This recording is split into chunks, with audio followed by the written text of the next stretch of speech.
Assalamualaikum students, welcome to Gohar Publishers. Our slogan is redefining the geography of education through digital resources for conceptual learning.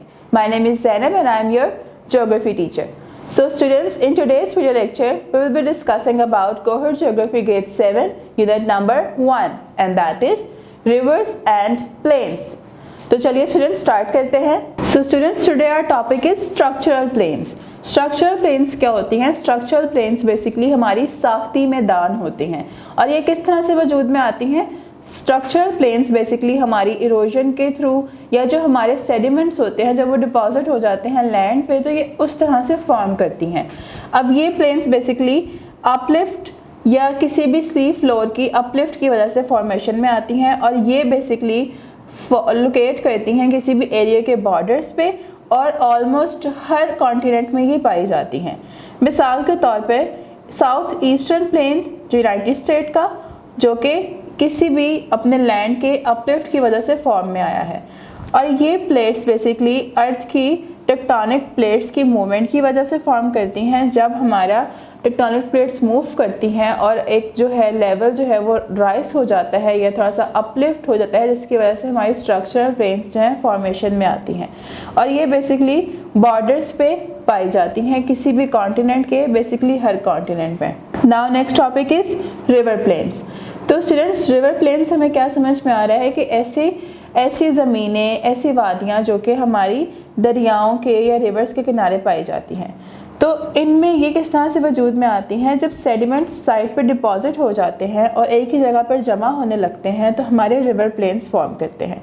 River planes basically पानी की वजह से वजूद में आते हैं, एक्शन ऑफ रिवर की वजह से आते हैं. जब वो पानी अपने साथ बहुत सारे सेडिमेंट्स, बहुत सारे मिनरल्स और इस तरह की चीज़ें डिपॉजिट करके एक साइड पे जमा करना शुरू कर देता है, तो उसकी वजह से हमारे रिवर प्लेन्स जो है वो फॉर्म करते हैं.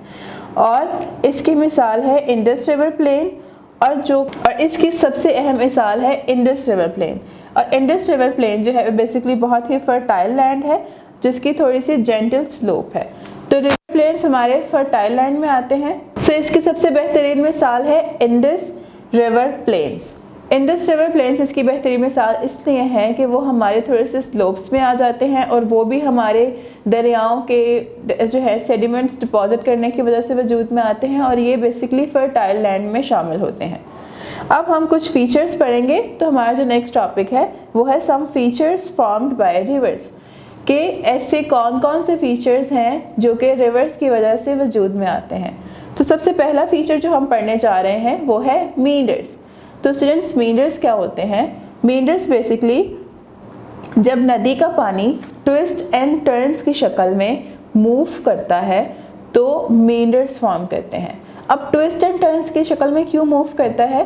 कि जब हमारा रिवर जो है बहुत सारे मिनरल्स, बहुत सारे सेडिमेंट्स को एक जगह पे डिपॉजिट कर लेता है तो उससे पानी का रास्ता जो है वो हमवार नहीं रहता पानी को. अब मींडर्स किस तरह से फॉर्म करते हैं कि जब नदी का पानी अपने साथ बहुत सारे मिनरल्स और बहुत सारे सेडिमेंट्स को डिपॉजिट कर लेता है एक ही जगह पे, तो पानी का जो रास्ता है वो हमवार नहीं रहता. पानी को ट्विस्ट एंड टर्न्स की शक्ल में गुजरना पड़ता है, जिसकी वजह से मींडर्स जो है वो फॉर्म करते हैं. अब ये इरेगुलरिटीज़ होती हैं ग्राउंड की, जिसकी वजह से पानी जो है वो लूप्स की शक्ल में मूव करने पे मजबूर हो जाता है और इसको हम मींडर्स कहते हैं. मींडर्स जो टर्म है बेसिकली टर्की से डिराइव की गई है. Now our next feature is oxbow lakes. अब ऑक्सबो लेक्स किस तरह से बनेंगे? आपको पिक्चर्स नज़र आ रही हैं स्क्रीन पे, आपकी बुक पे भी मेंशन है कि एक लैंड है जिस पे हमें डिफरेंट जो है एरियाज़ को, डिफरेंट फीचर्स को मेंशन किया गया है, लेबल किया गया है. तो हमने मींडर्स को तो डिस्कस कर लिया, अब हम ऑक्सबो लेक के बारे में पढ़ेंगे. तो ऑक्सबो लेक कैसे होते हैं? जब सेडिमेंट्स किनारों पे जमा शुरू हो जाते हैं तो ऑक्सबो लेक्स किस तरह से आते हैं कि जब सेडिमेंट्स जो हैं जब किनारों पे जमा होना शुरू हो जाते हैं तो जिसकी वजह से पानी अपना नया रास्ता बना लेता है. कि मतलब कि अगर सेडिमेंट्स की मिकदार ज़्यादा हो जाए, वो एक जगह पे बहुत ज़्यादा डिपॉजिट होना शुरू हो जाए, तो ये तो एक नेचुरल फिनोमेना है ना कि पानी अपना रास्ता खुद बनाता है. तो जब पानी अपना नया रास्ता बनाता है तो वो एक नई एरिया बन जाता है, नया रास्ता बन जाता है, उसको हम ऑक्सबो लेक बोलते हैं. जैसे कि आपको पिक्चर में नज़र आ रहा है कि एक जगह पे सेडिमेंट्स डिपॉजिट हैं और साइड पे थोड़ा सा पानी है, तो वो नया पानी तोड़ फोड़ करके जब पानी अपना नया रास्ता बनाता है उसको हम ऑक्सबो लेक बोलते हैं। So students, now our next feature is flood plains. तो अगर फ्लड प्लेन्स के बारे में डिस्कस करें तो आपको नाम से ही पता चल रहा है फ्लड प्लेन्स क्या होंगे। फ्लड प्लेन्स ऐसे प्लेन्स होंगे जो कि बाढ़ की वजह से वजूद में आएंगे या सैलाब की वजह से वजूद में आएंगे। तो फ्लड प्लेन्स तब फॉर्म करते हैं जब पानी जो है दरिया का वो ओवरफ्लो कर जाता है और उसके सेडिमेंट्स जो हैं और जो सॉइल है वो साइड पे डिपॉजिट होना स्टार्ट हो जाती है। और जब वो रिवर बैंक पे डिपॉजिट होती है तो उससे क्या होता है कि पानी का लेवल जो है वो थोड़ा राइज अप हो जाता है, जिसको हम लिवेस बोलते हैं। Now next feature is natural levees. अब नेचुरल लिवेस क्या होते हैं? लिवेस बेसिकली रिपीटेड फ्लडिंग की वजह से वजूद में आते हैं, ऐसे प्लेन्स में आते हैं, ऐसे रिवर्स में आते हैं जहाँ पे कंटिन्यूसली फ्लडिंग होती रहती है, जिसकी वजह से उसका लेवल जो है, बैंक जो है वो रेज हो जाता है और उससे हमारे नेचुरल लिवेस वजूद में आते हैं। सेडिमेंट्स जब किनारों पे जमा होने लग जाते हैं तो पानी का रास्ता कम कर देते हैं और पहाड़ी अपना नया रास्ता बना लेती है, जिसकी वजह से हम नेचुरल लिवेस फॉर्म करते हैं और ये बेसिकली ओवर टाइम बनते रहते हैं। Now our next topic is delta and distributaries. अब डेल्टा को जो दूसरा नाम है वो डिस्ट्रीब्यूटरीज भी है। इसका मतलब क्या है कि जहाँ पे चीज़ें तकसीम हो जाए। तो आपको पिक्चर में भी नज़र आ रहा है कि एक समंदर है जहाँ पे डिफरेंट रास्ते बने हुए हैं।